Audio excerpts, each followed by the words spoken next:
Zap Crypto, c'est tous les jours, toute l'actu crypto au même endroit. Bienvenue chez vous les zappeurs et zappeuses. Bonsoir la cryptosphère. Alors aujourd'hui, il faut vraiment qu'on se parle. J'ai 2 coups de gueule à passer. Mais avant ça, on passe à notre Fear and Greed Index et je vous en reparle dans un instant. Bon, du côté crypto, on est toujours dans la peur à 33 et je suis plutôt étonnée que nous ne sommes pas dans l'extrême peur. Du côté des marchés US, on y est toujours et on est à 24. Alors, mon premier coup de gueule.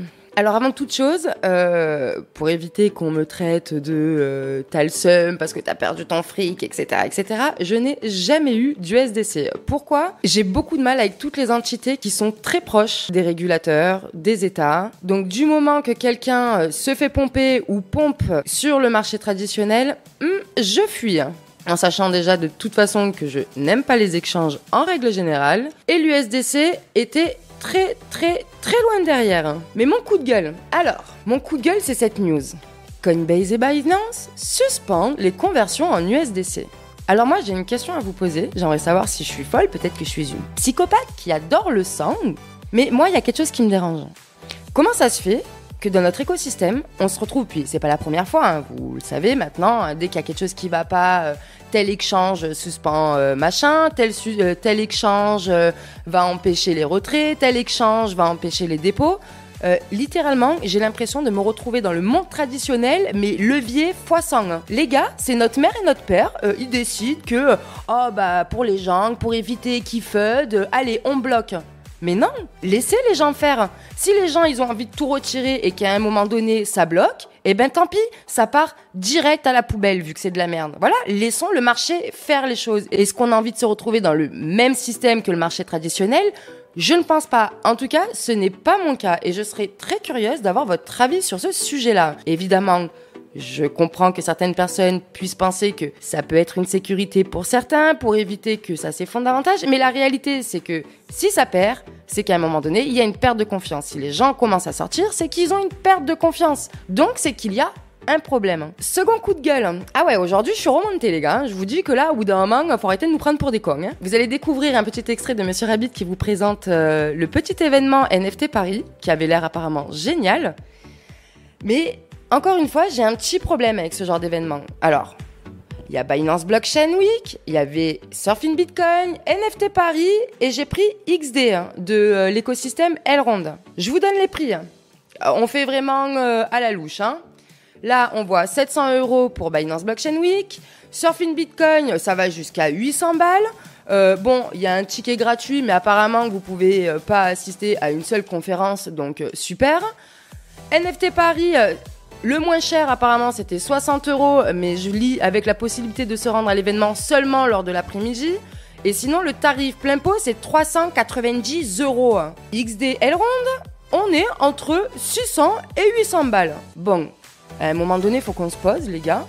Et là je parle à tous ceux qui créent des événements. Vous voulez quoi, qu'on se retrouve que avec des riches en fait ? C'est ça le délire ? Les gens moyens, on les laisse, on n'essaye pas de les faire rentrer dans l'écosystème. Non, je sais pas, j'ai l'impression que ça dérange personne. Moi, vraiment, ça me dérange et j'ai même pas envie de me rendre à ces événements, même si j'en ai les moyens. Où est l'égalité ? Comment voulez-vous qu'on ait une adoption de masse quand nous, on essaye de parler à nos proches en disant « Ah oui, c'est un peu le monde de demain, tu verras, pour éviter les inégalités... c'est bien pour tout le monde. » Et dès que les gens, t'as envie de leur dire « Ah super, viens, il y a un événement, peut-être que tu comprendras un peu mieux, ça peut être sympa de découvrir. Par contre, lâche 500 balles, hein. Ah bah ouais, par contre, c'est pas fait pour tout le monde, hein. » Donc, vraiment, moi, ça, c'est quelque chose qui me gêne, mais qui me gêne à un point que vous pouvez pas vous imaginer. Hein. Donc, j'imagine bien que Benjamin Minkou, il va pas voir ma vidéo. Mais bon, peut-être que si on est plusieurs à râler, à un moment donné, ça va peut-être changer. En tout cas, je l'espère du fond du cœur, parce qu'il y a vraiment certains aspects de notre écosystème qui commencent littéralement à me déranger un petit peu. Enfin, avant de vous laisser à votre zap, je tenais évidemment à apporter tout mon soutien aux personnes qui se retrouvent un petit peu le cul entre deux chaises avec ces stablecoins qui dépèguent, etc. Accrochez-vous, n'oubliez pas que la vie est faite de leçons et qu'on finira par sortir tôt ou tard de ce FUD ambiant. Allez, sur ce, vous pouvez enfin vous installer confortablement. Votre zap va commencer. Je vous souhaite une excellente vidéo ainsi qu'un excellent week-end. On se retrouve lundi pour un nouveau Zap Crypto. Merci à tous d'avoir suivi tous les zaps de cette semaine. Très heureuse que la chaîne retrouve son élan de la saison 1. Merci pour vos commentaires, pour la force que vous m'apportez chaque jour, tous vos messages privés. Je vous dis à très vite. Prenez soin de vous. C'était Zap Crypto.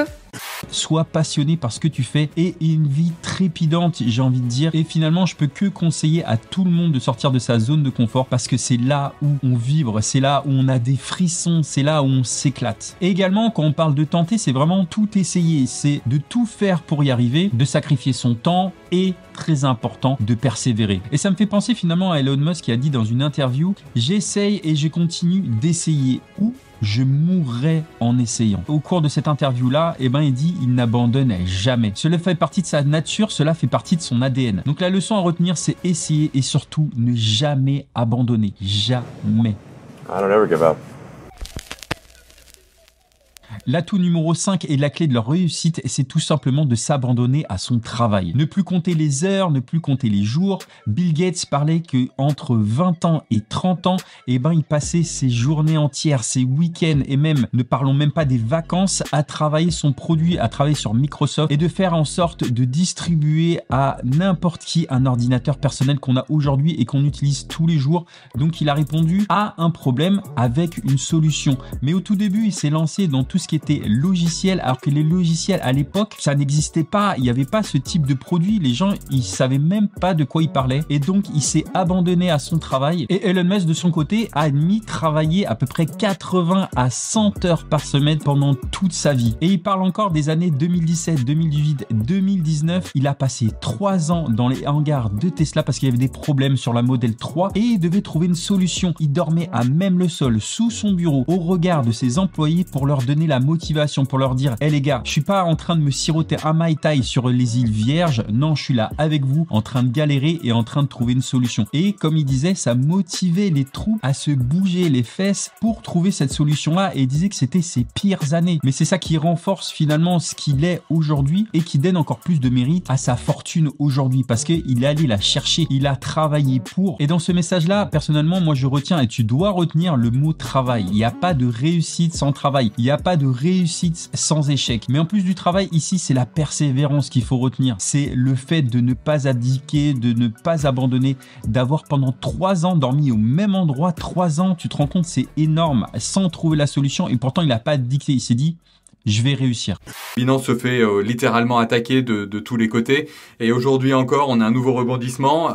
Hier, on avait la cour alors c'est la New York Bankruptcy Court qui devait statuer sur la possibilité pour Binance de racheter Voyager. Vous savez, Voyager qui était une plateforme, qui était un broker basé à New York. Ils ont donné leur feu vert et aujourd'hui, on a donc la DOJ, le Department of Justice des États-Unis qui fait appel et qui s'oppose. Concrètement, ils font tout pour mettre des bâtons dans les roues à Binance.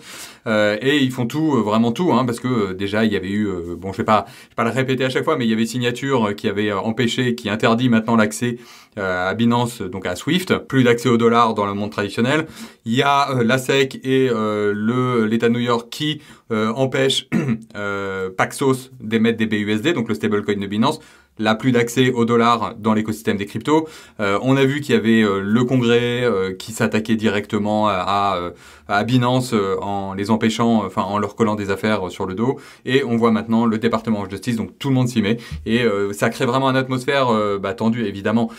L'autre chose qui impacte plus directement les crypto-monnaies, c'est l'Ether hier qui a chuté de plus de 7% après que le procureur général de l'État de New York ait déclaré que Ethereum est une security, est une valeur mobilière. C'est dans le cadre d'une plainte contre KuCoin, l'exchange.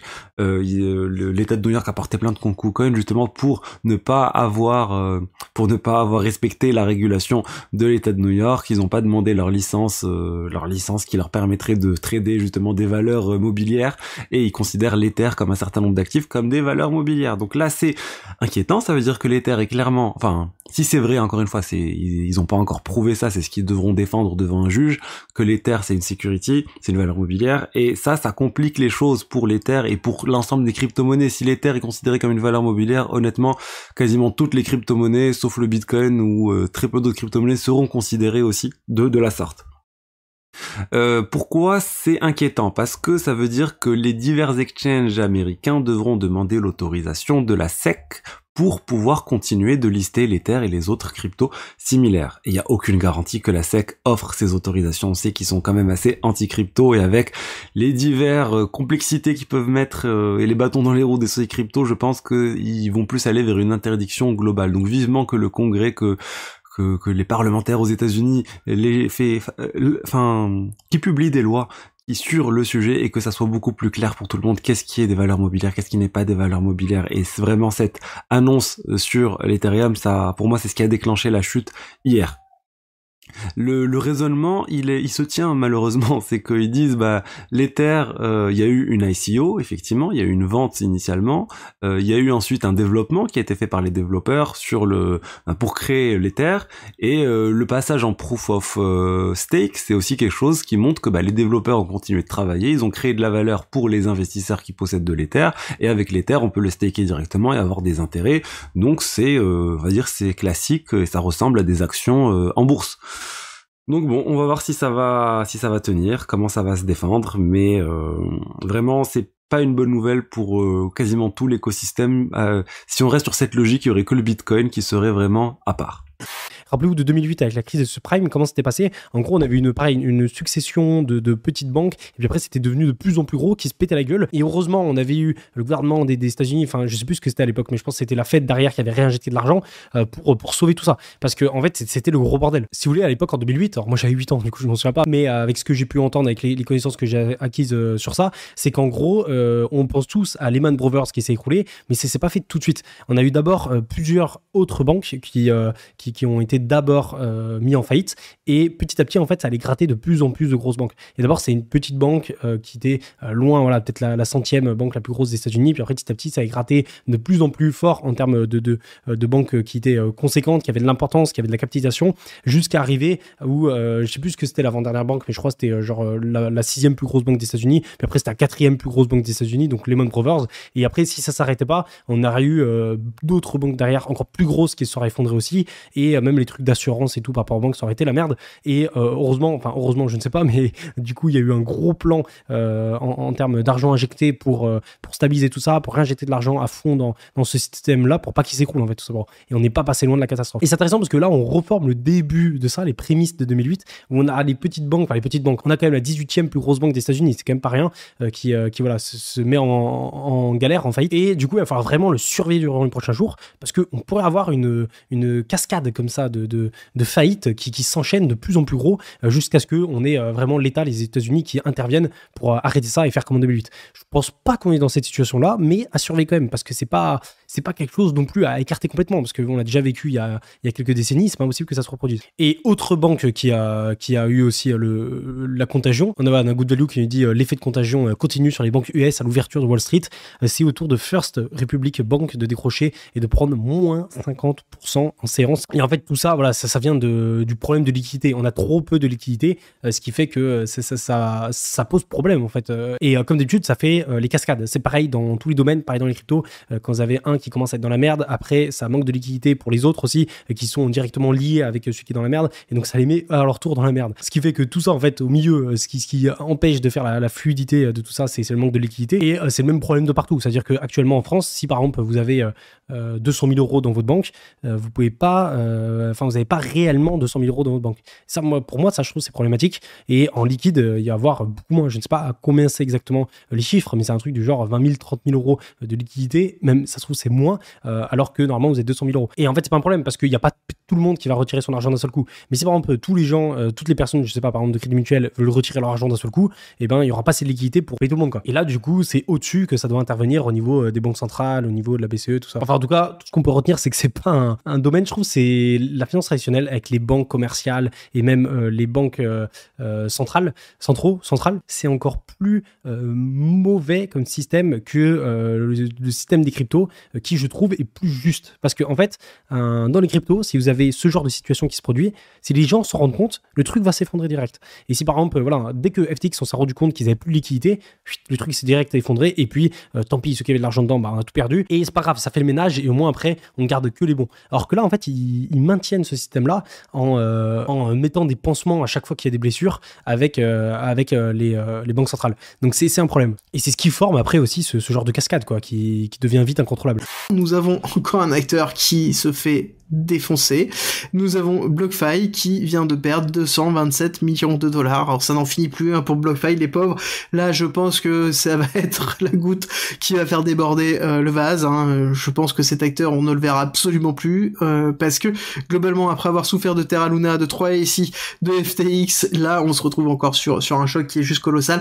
Et je pense même qu'on va avoir des nouvelles qui vont être données. Donc là, on a BlockFi parce que on avait pas mal d'informations qui étaient déjà dessus, mais je pense qu'on va avoir un certain nombre d'acteurs qui vont nous dire oui, mais j'avais toute ma trésorerie, j'avais 20%, 30%, 40% de ma trésor qui était sur SVB, donc forcément on va avoir je pense une série de news qui vont arriver, et je pense que ça va très clairement saigner sur le SP500 et le Nasdaq, et aussi sur les cryptos d'ordre général dans le temps à venir. Je ne vois pas toujours les 10 000 $, on ira le voir tout à l'heure, et je vous expliquerai pourquoi. Tiens, là j'ai une alerte en direct, on a l'USDC qui reprend moins 10%, on est à 0,9. Donc là ça commence vraiment à piquer en termes de panique, mais une fois de plus, ce qui n'est pas justifié à mon sens. Voilà. Alors moi, que je sois clair, à titre personnel, je n'ai pas d'USDC. Voilà. J'ai du fiat, j'ai de l'USDT, mais je n'ai pas d'USDC. Pour une raison simple. C'est que moi, je ne fais que de la gestion active et que l'USDC n'est pas une paire liquide. D'accord ? Donc, j'ai de l'USDT sur Binance et sur Coinbase, j'ai du fiat sur Kraken, je n'ai pas d'USDC. Mais en tout cas, si je devais conserver du cash sous forme de stablecoin, l'USDC aurait fait partie des stablecoins que je choisis, sauf que moi, je ne vois aucun intérêt d'avoir du stablecoin pour conserver du cash. Donc moi, je le mets sur des comptes bancaires qui sont, à mon avis, bien plus sûrs pour le coup, pour vraiment me dérisquer des crypto-monnaies. Ça c'est vraiment un truc que je fais depuis un bon bout de temps. Je prends du risque qui est contrôlé sur les crypto-monnaies, mais par contre, je ne m'expose pas de manière inutile à plus de risques. Voilà. J'estime que les stablecoins sont encore à des stades aujourd'hui où il y a encore beaucoup de risques dessus.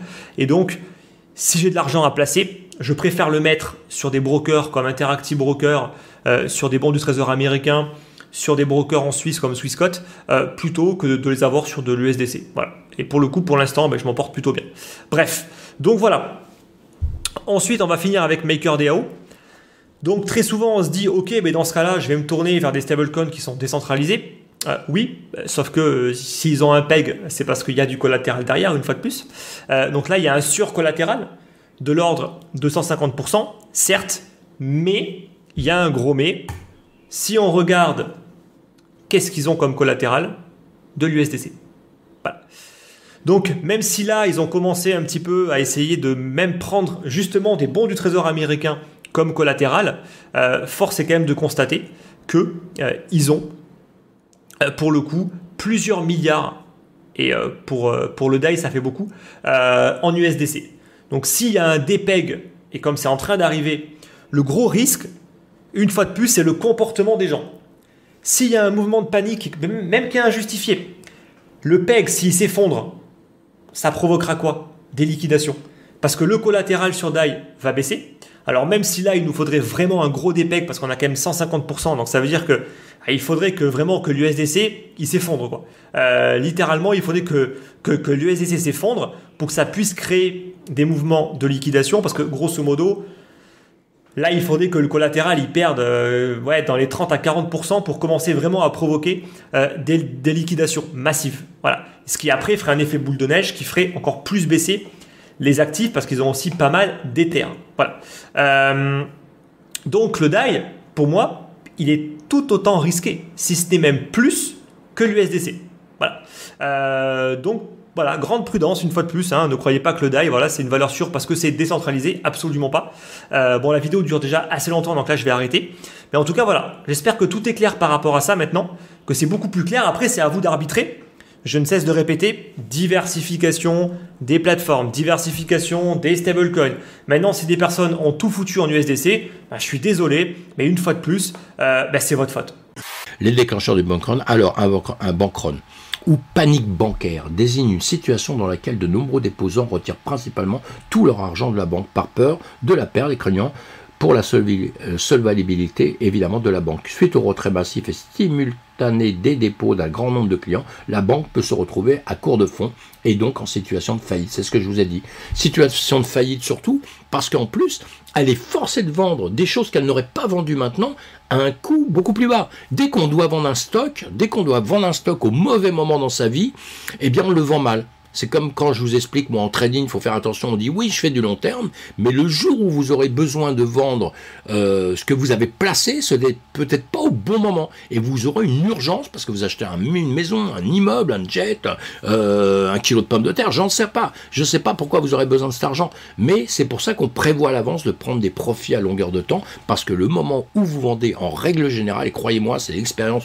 que j'ai avec beaucoup de gens autour de moi, ils ne vendent pas au bon moment. Donc on vend en urgence, quand on vend en urgence, on perd de l'argent. Et là, c'est ce qui se passe avec une banque, c'est ce qui se passe avec autre chose. Ils ont des urgences, ils sont forcés d'avoir de la liquidité, ils vendent des choses, ça fait qu'ils perdent, et pour s'en remettre, soit ils sont hyper solides et ils s'en remettent, ou alors ils s'en remettent pas. Alors, il y a des manières pourquoi on vend à perte aussi. On l'a appris aussi avec certaines sociétés qu'on vendu à perte parce que ça peut déduire des impôts, etc., etc. Donc là, vous acceptez les pertes, vous vendez à perte parce que ça va être déduit de vos impôts, vous récupérez d'un autre côté. Ça, c'est des systèmes un petit peu financiers qui existent, qui sont légaux, hein, donc ils en profitent. Bon, il y a des pays, il y a beaucoup de pays qui vont faire sauter ce genre de choses parce qu'on sait très bien. Et dans la crypto, il y a beaucoup de sociétés, on en a déjà parlé, qu'on ont profité de ça. Hein. Mais en règle générale, quand une société vend en perdant, c'est parce qu'elle est obligée de faire comme ça. Hein. Sinon, on ne vend pas. Pourquoi? Parce que pas vendu, pas perdu, pas perdu, pas vendu, etc., etc., etc.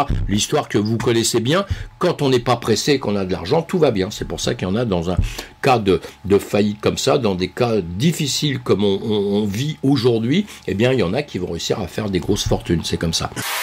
L'erreur que font beaucoup de débutants, c'est d'ailleurs ça, hein, c'est de privilégier un seul et unique scénario et de se dire, si ça marche, tant mieux, j'ai maximisé mes positions et mes investissements sur ce scénario-là qui va se développer. Mais si jamais ça se passe pas correctement, j'ai pas prévu forcément le retour de la médaille. Et c'est un peu ce qui se passe aujourd'hui avec les épisodes de halving, c'est-à-dire que on se dit, le Bitcoin, il a des épisodes, par exemple, de 4 ans. En général, on a 2 années de bull run, 1 année de bear market, 1 année d'accumulation, et ensuite c'est reparti. Et historiquement parlant, c'est ce qui s'est passé. Néanmoins, aujourd'hui, quand on regarde objectivement les choses, tous les modèles prédictifs, mathématiques ont été développés par rapport à ce modèle-là historique. On sait qu'il n'y a aucune garantie de ce qui, les événements historiques ne sont aucune garantie de ce qui risque de se passer par l'avenir. Et surtout, il y a toujours un train de retard avec ces événements historiques-là. Et ce qu'il faut prendre en compte, c'est que oui, historiquement parlant, le halving, ça a été synonyme d'un bull run, en tout cas d'une reprise progressive du cycle haussier. Il faut savoir aussi que l'importance du halving, c'est mon avis, hein, va avoir de moins en moins d'importance par la suite, dans le sens où au départ on avait 50 bitcoins toutes les 10 minutes qui étaient données aux mineurs, ensuite on est passé à 25, ensuite 12,5, 6,25, 3, 175, etc., etc. Et on se rend compte qu'il y a de moins en moins d'influence à travers ces épisodes de halving. Et c'est d'ailleurs pour ça aussi qu'on a de moins en moins de multiples, notamment pour le cas du Bitcoin, parce que la masse monétaire et l'énergie économique qu'il faut pour faire progresser le prix est plus compliquée, plus difficile au fur et à mesure qu'on va avancer avec le temps. Et là, l'idée de cette vidéo, c'est justement de considérer et d'échanger sur le sujet que quand on investit dans les crypto-monnaies, on ne doit pas forcément rechercher de garantie. Et là où je trouve on peut trouver facilement dans les travers, c'est justement à cause du côté un peu mathématique, à cause du côté protocole, parce que dans le marché action S&P 500, il n'y a pas d'épisode de halving, il y a certains modèles mathématiques qui peuvent nous donner des dispositions peut-être sur les évolutions futures, mais en tout cas sur le Bitcoin, c'est ancré. On sait que tous les 4 ans, il y a un halving. Il y avait le modèle du stock to flow qui était très fortement poussé lors du précédent bull run, et on s'est rendu compte que au final, le modèle du stock to flow s'est révélé être pas aussi pertinent et pas aussi intéressant qu'on pouvait le penser au préalable. Et c'est ça aussi la réalité de l'investissement crypto. Du moment où il y a un consensus global, du moment où on pense que c'est bon, en fait, c'est acté, j'achète une crypto-monnaie, par exemple le Bitcoin, et je fais du DCA pendant 4 ans, j'ai forcément gagné de l'argent. Historiquement parlant, c'est ce qui s'est passé. Mais lors du dernier cycle, pour ceux qui avaient acheté par exemple du Bitcoin à 20 000 $, on s'était toujours dit, et c'est ce qu'on avait vu par le passé, que ceux qui avaient acheté du Bitcoin même au plus haut, lors du prochain cycle, on ne revenait jamais, on ne dépassait pas plus, on ne baissait pas plus bas, on descendait pas plus bas que le précédent plus haut du précédent cycle.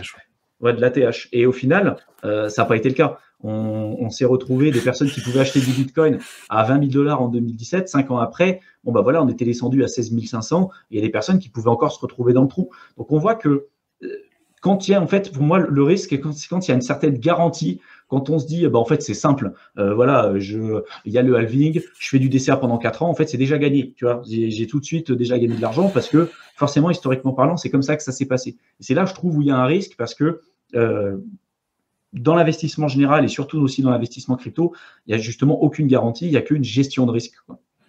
La grande inquiétude sur les marchés à l'heure actuelle, c'est le retour de l'inflation, ou tout du moins une inflation qui ne baisse pas. Elle baisse aux États-Unis, c'est plus compliqué en Europe, et donc certains se disent que le taux d'intérêt pourrait continuer à monter de façon importante. On tape déjà sur un taux d'intérêt à court terme à 4% en Europe et quasiment à 6% aux États-Unis. Alors ce qu'on peut dire quand même sur l'inflation, c'est que moi j'ai tendance à penser qu'elle ne rebaissera pas au niveau de 2%, parce qu'on est dans un monde qui a complètement changé.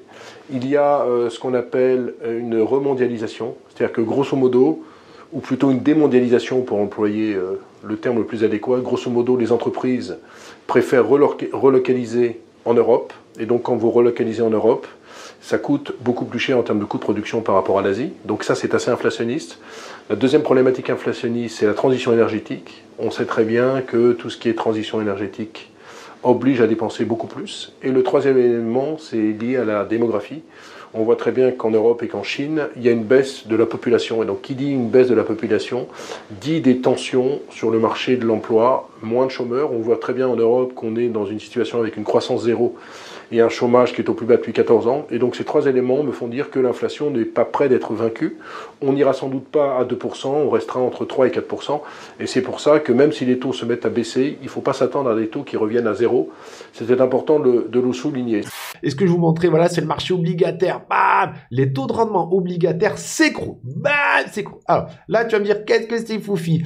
Ça, c'est totalement corrélé à la hausse des taux. C'est le marché sur le marché secondaire qui te price les futures hausses des taux, parce que ça price toujours à l'avance de la Banque centrale américaine. Et là, de voir les taux de rendement obligataire s'écrouler comme ça, c'est que c'est tout à fait une réaction au chômage qui monte. C'est que les investisseurs pensent, d'accord, que la Fed, finalement, va être accommodante dans sa hausse des taux en mode, le chômage commence à monter, donc la Fed va sûrement dire, je monte que de 0,5%, parce que comme le chômage commence à monter, peut-être qu'il va continuer à monter, et dans ce cas-là, l'inflation va un petit peu se calmer, parce que les gens vont être plus au chômage, il y aura moins de pouvoir d'achat, moins de pression acheteuse, donc l'inflation va se calmer. Bon.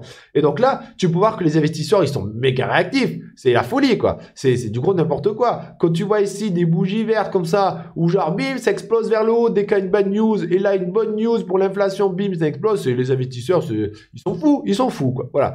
Et donc là, les obligations, bam, explosent, et les taux de rendement descendent. Alors ça, pour nous, ça, c'est bon. C'est bon, tu vois, ça sent bon, ça sent les investisseurs qui disent, hop, on arrête de pricer la hausse des taux, on va bientôt avoir le pivot, tout ça, les investisseurs qui reviennent bullish. Voilà, ça, c'est des investisseurs qui reviennent bullish. Bon. Donc, on verra bien ce que ça va donner dans les prochains jours. Un petit tour sur le VIX. Donc, je l'ai tweeté lundi plusieurs fois, c'est pour ça que je fais le point. Et quand je l'ai tweeté, il était là-haut, il était en train d'attaquer. Donc, j'avais matérialisé cette forte zone de résistance, puisque quand on regarde, on voit que... Alors, je vais enlever la couleur pour qu'on voit un petit peu mieux. Hop. Voilà, on a de multiples résistances ici. On a des niveaux de Kijun hebdomadaire en vert, la Kijun mensuelle en rose, on a le nuage hebdomadaire ici en vert, on a une autre Kijun hebdomadaire ici. Donc vous voyez que c'est très compliqué, on a une zone vraiment de résistance et j'avais tweeté plusieurs fois dans la journée. Au début on était par ici, on faisait un test de cassure ici qui a été absolument magnifique parce que vous voyez que la bougie est allée chercher pile le nuage, alors que le nuage est en biais, donc on est allé chercher pile le niveau ici, donc cassure du nuage, traversée du nuage le 9 mars. Vous voyez, quand il y a de la news et qu'il y a de la puissance, un nuage, ça se casse.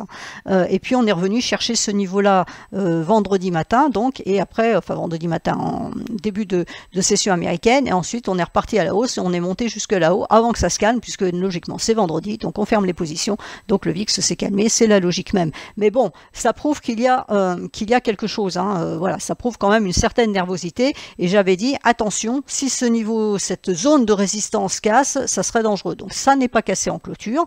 Bonne nouvelle. Maintenant, il nous manque une troisième bougie bleue, donc rien ne nous dit pas que lundi, alors lundi peut-être pas parce que voilà, ça sera un peu neutre, mais mardi par exemple avec le CPI, si jamais ça se passe mal, oui, notre VIX pourrait monter et aller chercher le niveau ici. On a un niveau ici au niveau des 30, voire rechercher là-haut. Donc je vous explique pas ce que ça donnera sur les indices. Ensuite, le dollar. Le dollar, et on est en daily, comme vous savez, on a un niveau important de résistance ici, donc constitué notamment par les 0,38,2. Vous voyez que là, il y a un niveau de support résistance important, qu'on a été encore une fois rejeté il y a de cela 2-3 jours. Et donc, on a 3 petites bougies rouges. On est revenu rechercher quoi? Le niveau de support important, c'est-à-dire les 0,236. Encore une fois, ça fait 1, 2, 3 fois quand même qu'on vient le chercher. Donc, ça, c'est plutôt bon si vous voulez voir un dollar baissier. Parce que plus on va chercher un support, plus il y a de chances de le casser. Mais 3 fois, il peut toujours faire rebond, triple bottom, et on repart à la hausse. Donc, on est entre les 0,236 et 0,382. Bien entendu, si vous voulez voir un dollar haussier, il nous faut...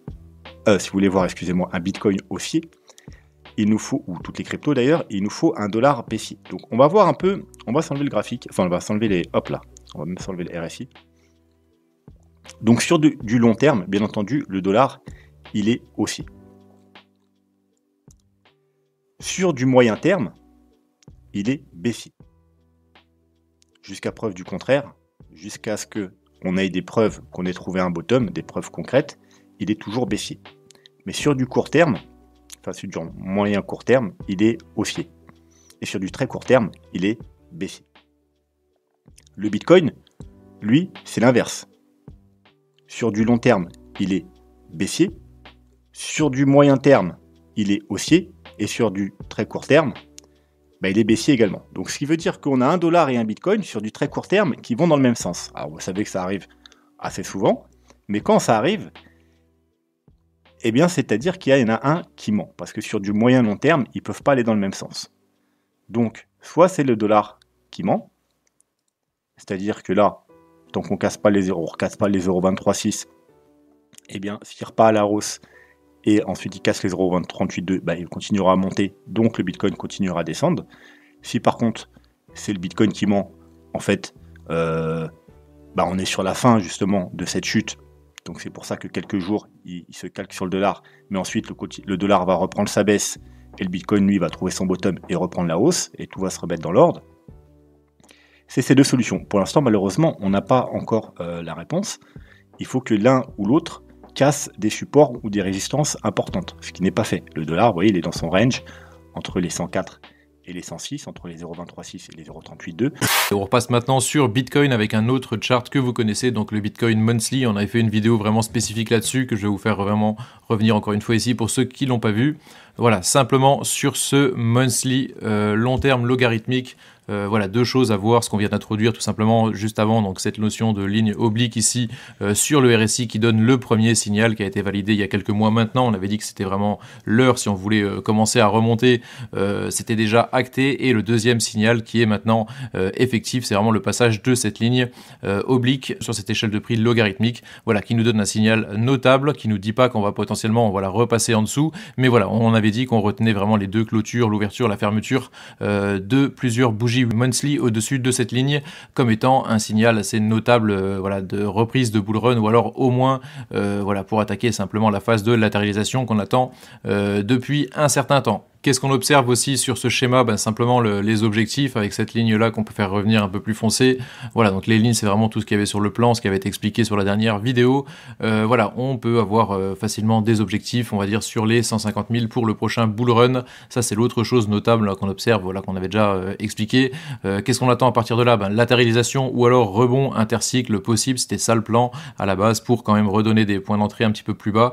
Voilà, et aborder vraiment des choses meilleures par la suite pour 2024 pour le halving et pour 2025. On rappelle le gros risque sur ce schéma, donc le gros si les marchés tradis crash, si on a une vraie récession, d'accord, on rappelle que Bitcoin n'a jamais connu de récession dans son histoire, d'accord, il sait pas ce que c'est, il est né justement de la dernière crise des subprimes en 2008, c'est vraiment sa raison même de création de Bitcoin, c'est les gens qui en avaient marre de voilà, d'injecter des liquidités dans le système, de noyer le système dans les liquidités, et ils se sont dit il nous faut un actif avec un supply fixe qui ne bouge pas, on en a marre de vivre dans un monde où on imprime et on fait baisser le pouvoir d'achat des gens. Ils ont créé vraiment un algorithme, voilà, Bitcoin actuellement, avec un supply fixe pour dire maintenant le supply ne bouge pas et voilà, on va créer un petit peu la rareté plutôt que l'abondance. Voilà, donc le risque sur Bitcoin, si les marchés crashent, concrètement, ça ressemble à ça, d'accord, on avait déjà expliqué un petit peu tout avec les différents targets, voilà, sans forcer, comme on avait dit, en dessous de la ligne, hein. On se rappelle qu'une ligne, on la passe comme ceci, voilà, on peut s'appuyer dessus plusieurs fois, on la passe, souvent on la reteste, et derrière, ça dump, c'est comme ça qu'on passe une ligne notable, ça marche aussi dans l'autre sens, et là, clairement, voilà, on s'appuie dessus, on est passé, on l'a retesté depuis le bas, on est en train de faire possiblement le pullback, donc voilà, je suis en train de vous vendre un petit peu un bull run, donc c'est tout à fait possible, moi je pars clairement là-dessus, mais le risque, il est quand même présent. Voilà, chartistement, techniquement, ici, on a quand même du sale derrière, hein. On a des choses qui sont quand même pas très très belles. Je pense que peu de gens veulent voir ici, d'accord. Donc là, on a quand même des trucs, voilà, vraiment très sales en dessous. Voilà, sur les 10 000, sur les 6 000, sur les 3 300. On va venir un petit peu plus loin sur le weekly, mais voilà, ça c'est un truc que, voilà, que je garde dans un coin de ma tête et qu'il faut quand même, voilà, jamais oublier qu'il y a des choses comme ça qui nous pendent potentiellement au nez, d'accord. Rien n'est gagné sur Bitcoin, hein. C'est pas dit qu'on va directement sur la lune. Moi, clairement, je pars là-dessus pour diverses raisons. Je pars là-dessus, mais si on a un crash systémique, Bitcoin ça reste un actif risk-on, il va péter sa ligne et on peut aller rechercher des trucs vraiment très très sales, très très moches. D'accord, bon là c'est un peu extrême, mais c'est quand même des choses qu'on garde en tête. Donc au niveau des marchés en weekly, on voit qu'on s'est fait vraiment bâcher ici sur les 25 000. On est en train de tomber, on ira voir en quotidien. Il faut qu'on tienne grosso modo la zone des 19-20 000 où on a un gros pic de volume. Sinon, il y aura pratiquement pas de résistance, pas de support pour aller quasiment aux 16 000 $. On va aller voir ça en quotidien. Donc là, ce que j'ai mis en quotidien, c'est juste la moyenne mobile 200. On a explosé la moyenne mobile 200. Graphiquement, c'est un classique. Si on oublie la zone 20 à 25 000, quoi. On explose la moyenne mobile 200. On vient s'appuyer dessus. Là, il y a une chance qu'on reparte à la hausse. Avec tout ce qu'on voit comme actu, ce scénario-là, il est peu probable, mais les marchés nous surprennent souvent. Mais au niveau purement graphique, en faisant fi de l'actualité, c'est un truc classique quand on rebondit, c'est qu'on vient exploser la moyenne mobile 200, on l'explose, on rebondit dessus et on repart. Donc ça, c'est le scénario de rêve. On est pile dessus en tout cas, donc on le saura dans les prochains jours. Et c'est un scénario classique parce que la moyenne mobile 200, comme je le rappelle souvent, tant qu'on est en dessous, c'est une résistance. Par contre, quand on la dépasse, ça devient un support. Et moyenne mobile 200, c'est plutôt du long terme. Donc ça, c'est le scénario optimiste. Le scénario pessimiste, bien évidemment, il est simple. C'est que si on ne tient pas cette zone entre 18 600 et 20 000, grosso modo, c'est une assez grosse zone de 1000 $, je pense qu'on ira visiter tout simplement cette zone. Et après, ça serait dans la logique globalement où on est dans une phase de consolidation et on va ranger pendant combien de temps, personne n'en sait rien. Mais grosso modo, il va falloir qu'on rebondisse tout de suite sur les 19 600 au niveau de la moyenne mobile 200. Après, on peut la passer et revenir dessus, mais il ne faut pas qu'on reste longtemps en dessous. Sinon, potentiellement, il y a un risque d'aller plus bas. On agrandit l'écran et on part en fin de l'analyse. Alors, très simplement, on indique une résistance, on indique un support, et qu'est-ce qu'on voit? Eh bien, une épaule, tête-épaule, tout d'un coup, se dessiner à l'écran. L'épaule, tête-épaule, peut être très compliqué. Boum, on touche ici le support, on touche la résistance, on écrase le support, on rebondit, on retouche la résistance, on redescend, on va retrouver de nouveau des zones de support, et puis après, on fait une extraction haussière, et let's go to the moon. Pour montrer la construction de cette dernière, d'accord, on va vite passer sur ceci, c'est-à-dire que vous voyez bien, on fait la résistance, on intègre, on retouche ici la résistance, on enfonce, on repump, on retouche la résistance, on enfonce, et d'ailleurs c'est ce qu'on fait maintenant, et après on repump pour casser cette résistance avec un objectif haussier. Objectif haussier, vous le voyez bien, c'est tout simplement la profondeur de la tête par rapport simplement à la ligne de coup. C'est-à-dire que quand on va ici sur le cours, rien de compliqué, d'accord, je retire ma petite ligne bleue pour indiquer l'épaule tête-épaule, mais ok, c'est facile à intégrer, donc c'est très facile à la lecture. Je vais sur la profondeur de la tête, je vais, comme vous le voyez ici, à la ligne de coup, je reporte ensuite cette profondeur de tête à la cassure de ligne de coup potentielle. Pour le moment, c'est pas le cas, et l'objectif haussier qui est indiqué se retrouve ici aux alentours des 40 000, non pas du tout, attention, des 34 823 $. Bel objectif haussier pour ce dernier. N'oubliez pas, si vous allez rentrer en trade, pour ma part, je mettrai au moins 2 take profit partiels, parce qu'il se peut qu'il y ait un échec sur l'objectif, c'est-à-dire que ça peut très bien monter jusqu'ici aux alentours des 34 000, quasiment 35 000, mais ça peut également faire un échec, être moins fort dans son pétage de plomb vers le haut et nous faire par exemple seulement un 30 000 dans cette dernière zone de résistance. Là où c'est intéressant, c'est de voir qu'est-ce qui s'est passé sur le dernier bull run. Dernier bull run, ici vous avez la crise Covid, ça vous fait plonger, boum, ça dump. On arrive sur une reprise haussière qui était là avant le crash Covid, parce que rappelez-vous, pour nous, et ça le sera encore pour très longtemps, un Black Swan, une grosse FUD qui vient plomber, qui vient dumper le prix, n'inverse pas une tendance. Ça retarde la tendance, mais ça ne l'inverse pas. Regardez ici au Covid, pourtant c'était monstrueux ce qui s'est passé. Une fois l'effet Covid, les effets Black Swan, c'est 2 à 3 mois maximum. Mais hop, ça repart à la hausse. À la hausse, on prend un ATH ici. Cet ATH, pour invalider cette hausse, il fallait venir casser ici des 10 000, si vous en rappelez. Qu'est-ce qu'il a fait ? Eh bien, il a venu casser son plus bas et faire une inversion de tendance, puisqu'il a dévissé d'un petit peu plus de 20% en quelques jours, pour après connaître le pump qu'on connaît. Alors, on ne vous vend pas un pump à venir dans les semaines. Ouais, exactement. Mais par contre, c'est une option possible. Ouais, et pour revenir à ça, donc forcément, c'est le même type de bougie. Qu'est-ce qu'on avait à la même période? Quelles sont les news? On vous les a ressortis. Vous aviez les mêmes FUD du moment, c'est-à-dire beaucoup de Bitcoin avaient été déversés de manière inattendue sur le marché. Donc là, c'était pas le FBI, mais c'était les mineurs, parce qu'ils étaient en excédent des gains, ils étaient sur ATH, donc ils vendent. Mais c'était pareil cela. Vous aviez le billet vert qui reprenait des couleurs, c'est ce qui se passe en ce moment. Puis vous aviez énormément de FUD, c'était le Black Thursday, etc., etc. C'est à peu près toutes les FUD qu'on voit en ce moment aussi. Chiliz est une blockchain qui met en relation les clubs sportifs et les célébrités avec leurs fans grâce à l'utilisation de sa crypto-monnaie native, le CHZ. La plateforme permet aux marques et aux célébrités d'offrir à leurs fans des expériences exclusives, des produits et d'autres incitations en échange de jetons Chiliz. Le réseau fonctionne par le biais d'une plateforme de gestion des actifs numériques, chiliz.com. Il comprend également une plateforme de vote et de récompense des fans qui est socios.com. Elle a conclu des partenariats avec certains des plus grandes organisations sportives du monde, dont le FC Barcelone, la Juventus, le Paris Saint-Germain et bien d'autres encore. Chiliz n'est pas un simple jeton crypto de plus à collectionner. Il fonctionnait avant à la fois sur Ethereum et sur la BNB Chain, mais en fait elle a récemment pris la décision de faire une transition sur sa propre blockchain indépendante, appelée Chiliz évidemment. Elle a été construite pour répondre aux besoins des entreprises de sport et de divertissement telles que la sauvegarde des droits de propriété intellectuelle et la liste blanche des développeurs. La plateforme utilise le mécanisme de consensus Proof of Authority. Contrairement à d'autres algorithmes, ce processus repose sur un petit groupe de validateurs préapprouvés. Il est considéré comme moins décentralisé, mais il permet d'obtenir une meilleure évolutivité et une plus grande efficacité. Posséder un jeton de fan vous donne le droit de décider des questions liées à votre club. L'objectif est de vous faire sentir impliqué dans le succès et l'avenir de ce club. Par exemple, les supporters du FC Barcelone ont pu voter pour choisir l'œuvre d'art qui sera accrochée dans le vestiaire de l'équipe. D'autres clubs vous permettent de voter pour leur uniforme ou leur chanson de célébration.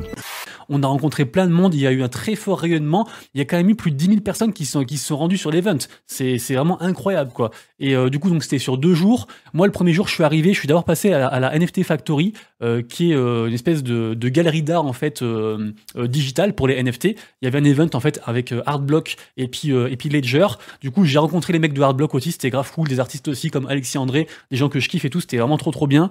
J'ai aussi échangé pas mal de contacts. Après le soir, je suis allé chez Pirates Labs, qui est un incubateur français, qui est derrière entre autres Dogami, Ovali, plein de projets et tout, qui ont plein de choses.